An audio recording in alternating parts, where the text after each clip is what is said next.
Bismillahirrohmanirrohim. Assalamualaikum warahmatullahi wabarakatuh. Halo anak-anak, bagaimana kabarnya hari ini? Semoga anak-anak dalam keadaan sehat walafiat ya nak ya. Selalu dilindungi Allah Subhanahu wa Ta'ala. Sebelum kita memulai pembelajaran hari ini, kita mulai dengan membaca doa dulu ya. Semoga Allah memudahkan kita dalam menerima pembelajaran hari ini. Oke, kita doa membaca surat Al-Fatihah dulu, lalu baca doa mau belajar ya. A'udzu billahi minasyaitonir rajim. Bismillahirrahmanirrahim. Alhamdulillahi rabbil alamin. Ar-Rahmanir-Rahim. Maliki yaumiddin. Iyyaka na'budu wa iyyaka nasta'in. Ihdinas siratal mustaqim. Siratal ladzina an'amta 'alaihim ghairil maghdubi 'alaihim waladdallin. Raditu billahi rabbah wa bil islami dina wa bi Muhammadin nabiyyan wa rasulah. Rabbi zidni ilman warzuqni fahman. Amin amin amin ya rabbal alamin. Oke, langsung saja.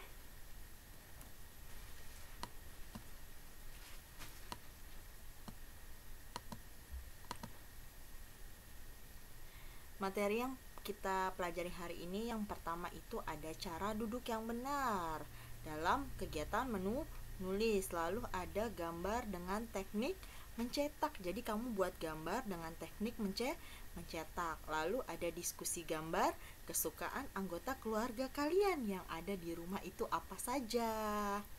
Sikapnya yang harus dikembangkan pada pembelajaran ini yang pertama itu ada tekun, ada komunikatif, ada tenggang rasa, dan ada kerjasama. Nah, di sini kita baca dulu nih cerita tentang cara duduk. Bagaimana cara duduk yang benar? Oke. Mengamati cara duduk. Yang ayo mengamati ya. Siswa kelas 2 memulai pelajaran. Semua siswa duduk menempati kursinya. Kevin duduk di belakang dengan sikap badan tegak. Rino duduk di depan tapi punggungnya membungkuk dan melengkung. Sikap duduk yang benar adalah tegak tidak melengkung. Punggung dada tidak menempel pada daun meja, bersandar pada kursi. Jarak mata dengan buku juga tidak boleh terlalu dekat dan tidak boleh juga terlalu jauh. Amatilah gambar di bawah ini. Biasakan melakukan kegiatan dengan sikap tubuh yang benar. Jadi sikap tubuhnya itu harus lurus. Nah ya, kebiasaan duduk yang nggak baik itu bisa berakibat apa? Pertumbuhan tubuh itu mengganggu. Akibatnya tulang belakang itu dia nanti bengkok ya. Siapa di sini yang masih duduknya membungkuk? Biasakan saat baca itu duduknya yang benar seperti ini ya. Duduknya tegak. Biasakan pula saat menulis dengan sikap duduk yang benar. Jadi nggak gini nih, biasanya kan ditempelin ya dagunya ke meja seperti ini nih. Nggak boleh, karena apa? Ini terlalu bungkuk. Oke, sekarang ada gambar ya. Sikap duduk tegak dan sikap duduk melengkung. Nah, di sini ada gambar 3.1. Dia duduk bersikap duduk tegak. Sedangkan yang satunya lagi adalah sikap duduk melengkung. Nah, yang mana yang benar menurut kalian, sikap duduk tegak atau sikap duduk melengkung? Ya, yang benar adalah sikap duduk tegak. Kenapa? Kalau sikap duduk melengkung itu tidak boleh dilakukan. Kenapa? Karena nanti badan kalian terasa sakit. Nah, selain sikap duduk, kalian juga harus mengetahui bagaimana cara memegang pensil. Ya, cara memegang pensil adalah letakkan pensil di antara ibu jari dan jari telunjuk. Tahan pensil dengan jari tengah. mulai menulis dengan rapi. Nah, seperti yang di gambar 3.3.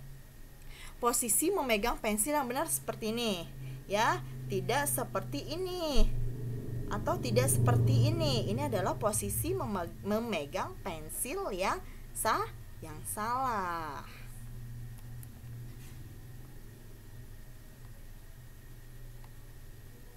Nah, sekarang kita harus ketahui nih, gangguan tulang. Ada beberapa perbedaan, ya. Yang pertama, apa saja gangguannya? Yang pertama itu ada skoliosis, kifosis, dan lordosis. Apa sih skoliosis? Yaitu tulang belakang membengkok ke kiri atau ke kanan. Nah, penyebabnya apa ya? Itu sering membawa beban yang terlalu berat pada salah satu sisi anggota gerak atau pada bahu. Nah, yang kedua itu ada kifosis. Apa itu kifosis? Kifosis adalah tulang belakang membengkok ke belakang.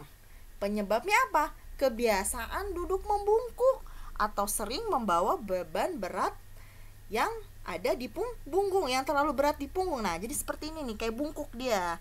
Yang ketiga adalah lordosis. Apa itu lordosis? Tulang belakangnya membengkok ke depan. Apa penyebabnya? Nah, mungkin ketika dia kecil, dia terjatuh atau duduk terlalu condong ke depan. Lanjut lagi.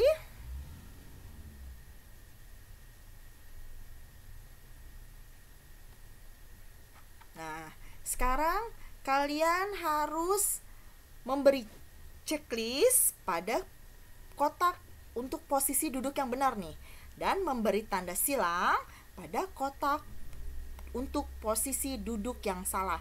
Kira-kira yang mana? Yang pertama, duduk yang benar atau tidak? Ya, dia adalah sikap duduk yang benar. Yang kedua, nah seperti ini yang tadi kita sudah pelajari. Ini terlalu bungkuk, jadi salah. Dan yang ketiga, benar apa salah?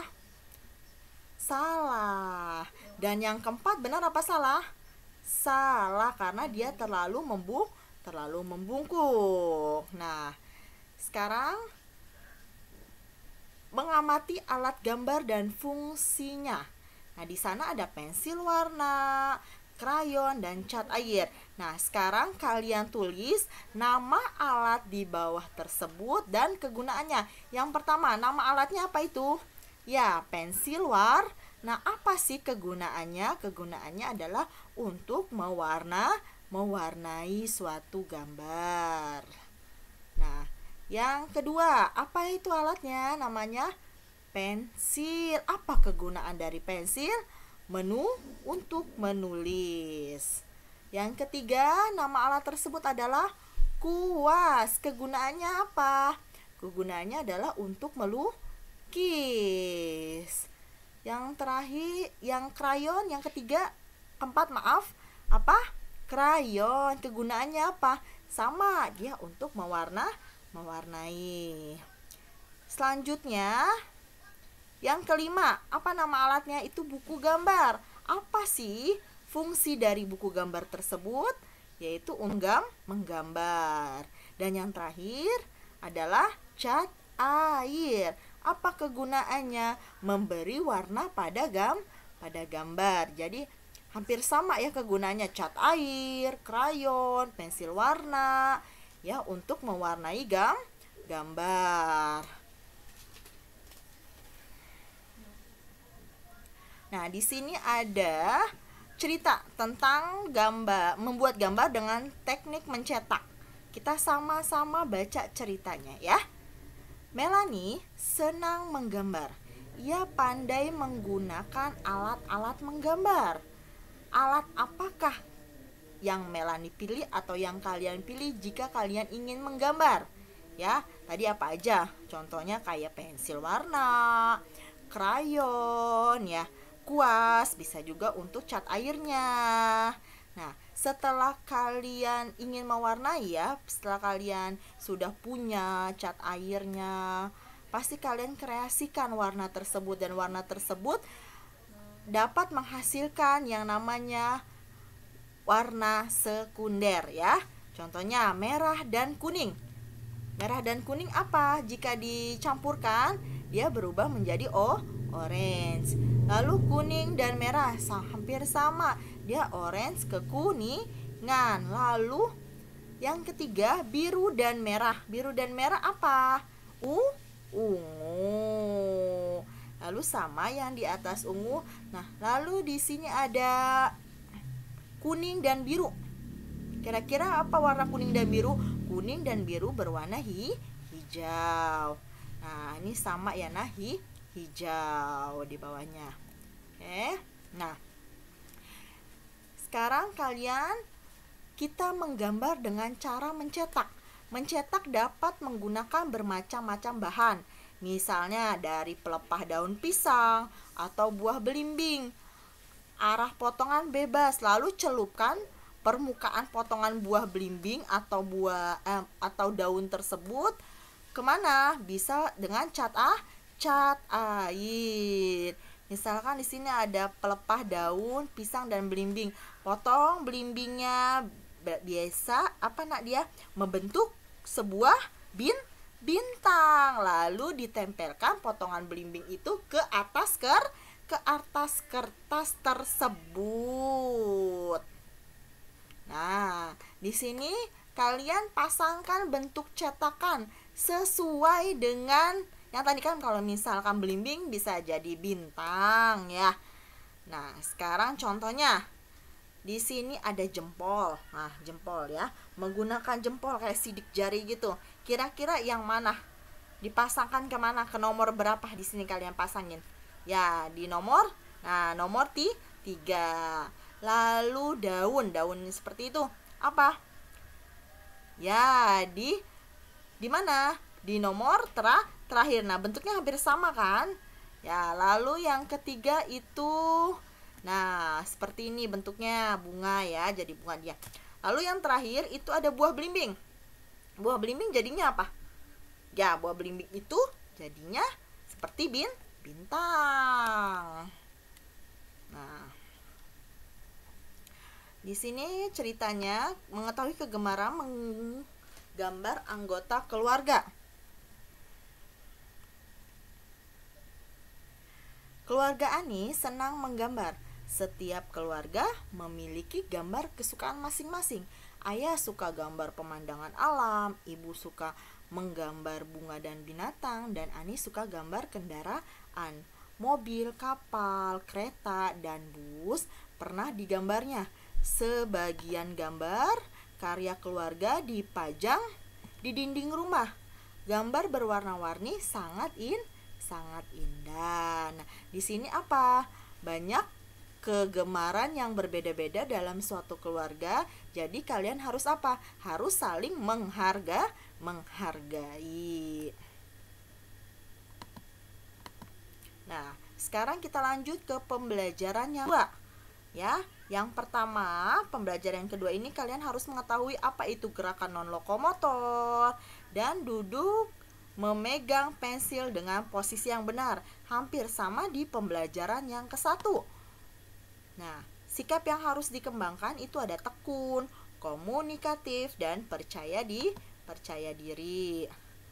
Nah, di sini ada bacaan tentang gerakan mendorong, memperagakan gerakan mendorong. Para siswa berkumpul di halaman sekolah. Mereka akan melatih kebugaran tubuh. Pak Guru memberi contoh gerakan tanpa berpindah tempat.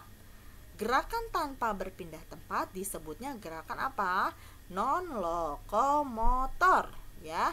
Sekali lagi, gerakan tanpa berpindah tempat disebutnya gerakan non-lokomotor. Caranya dengan apa? Bisa mendorong tembok, mendorong dengan kedua tangan. Setiap siswa melakukan gerakan tersebut. Gerakan tersebut dimulai jika ada aba-aba gurunya. Siswa mendengarkan aba-aba guru, gerakan diakhiri dengan aba-aba guru juga. Ya. Jadi gerakan mendorong tembok itu disebutnya adalah gerakan non lokomotor ya. Lalu di sini ada sama seperti ke pembelajaran 2, yaitu cara duduk posisi yang benar dan cara memegang pensil. Kita ulas lagi sedikit ya. Nah, biasakan duduk dengan posisi yang benar. Misalnya saat menggambar dan menulis, duduklah dengan posisi yang benar. Letakkan bukumu di atas meja dan dengan benar. Dan cara memegang pensilnya seperti apa? Jepit bagian pensil yang berujung runcing. Nah, seperti ini ya. Jepitlah memakai ujung jari dan telunjuk jari tengah membantu menjepit. Sekarang isilah kata contoh tulis dengan benar. Nah, jadi kalian harus menulis ya dengan benar menggunakan cara-cara yang barusan kita pelajari. Yang pertama, ayah, kamu tulis A Y A H. Lanjutnya I B U A D I K K A K A K. Oke, K A K A K. Ya. Nah, di sini juga selain bisa menulis ulang, kalian bisa juga membuat garis ya, agar tulisan kalian rapi. Nah, ada macam-macam garis. Yang pertama garis lurus dan garis lengkung. Coba kalian buat di kotak yang bawah. Gimana garis tegak ke atas, ke bawah, gimana garis ke kiri dan ke kanan, dan buat juga garis lengkung seperti ini. Ya. Nah, ya boleh diikutin ya. Nah, itu disebutnya garis lengkung yang terakhir. Nah, alhamdulillah kita sudah selesai pembelajaran hari ini. Tetap semangat untuk pembelajaran berikutnya. Bu Septi akhiri pembelajaran hari ini dengan membaca hamdalah. Alhamdulillahirabbil alamin. Wabillahi taufik wal hidayah. Wassalamualaikum warahmatullahi wabarakatuh. Waalaikumsalam warahmatullahi wabarakatuh. Sampai ketemu besok anak-anak. Dah, sehat-sehat ya.